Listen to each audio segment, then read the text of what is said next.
guy has internet! And, hang on, I think something's happening. Oh god, oh no, wait, could it be? I'm in HD! Is everything nice and sparkly? Am I pretty yet?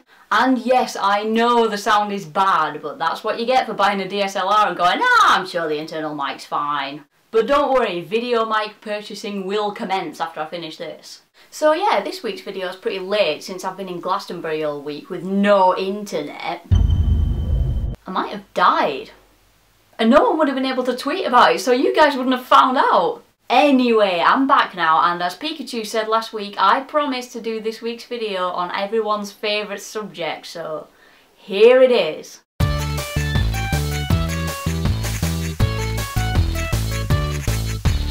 Yes, I want to know how you guys play Pokemon games. Do you have a plan of action that you always follow down to the last detail, or do you just jump in blindly like?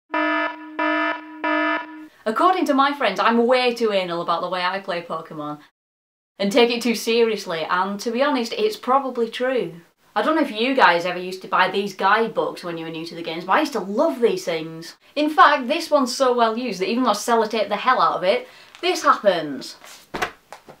And with these I could not only learn to play the games, but also map out what I was going to do and prepare for any surprises like sudden rival battles. They were also really good for finding out where you could catch certain Pokemon, and they had the answers to puzzles like Koga's invisible walls and Team Rocket's infuriating teleporters if you couldn't figure them out.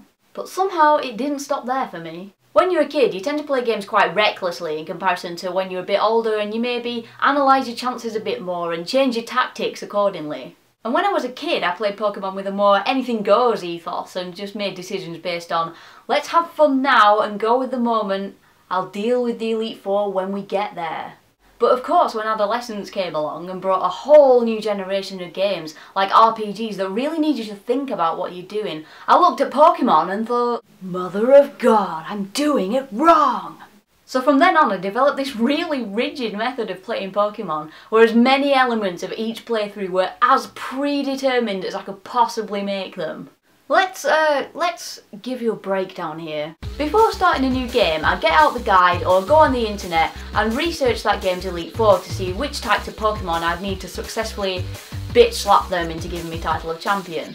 Then I would look at all the Pokemon of those types available to catch in that version of the game and figure out which were the best choices depending on TM and HM capabilities, naturally learnt moves, type weaknesses, yada yada. Then, based on that, I would completely predetermine my final team for the Elite Four and spend the entire game building it, to the point where gotta catch 'em all didn't even apply anymore. I literally didn't catch a Pokemon if it wasn't conducive to the final team. It was ridiculous. I also picked what moves my Pokemon learned based on strategy rather than brute force. I mean, you don't have to tell me how awesome it is to march into a gym with a goal and magnitude the shit out of everyone, but sometimes you have to learn to sacrifice physical attacks for something more crafty that might catch your opponent out.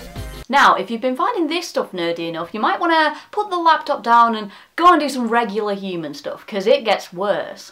Then, after all that, bearing in mind that the game's not even started yet, I'd look at all the gym leaders and rival battles that I'd encounter along the way, check their Pokemon's levels, and then make a graph of how I should train my Pokemon so that I'd always be an appropriate level to beat them. This would culminate in a constant checklist which I kept in a notebook, marking out milestones in each Pokemon's development based on evolution and learning moves, which I would tick off as the training progressed. And I refused to even enter the next city or area if my Pokemon weren't up to the predetermined level I designated for that area.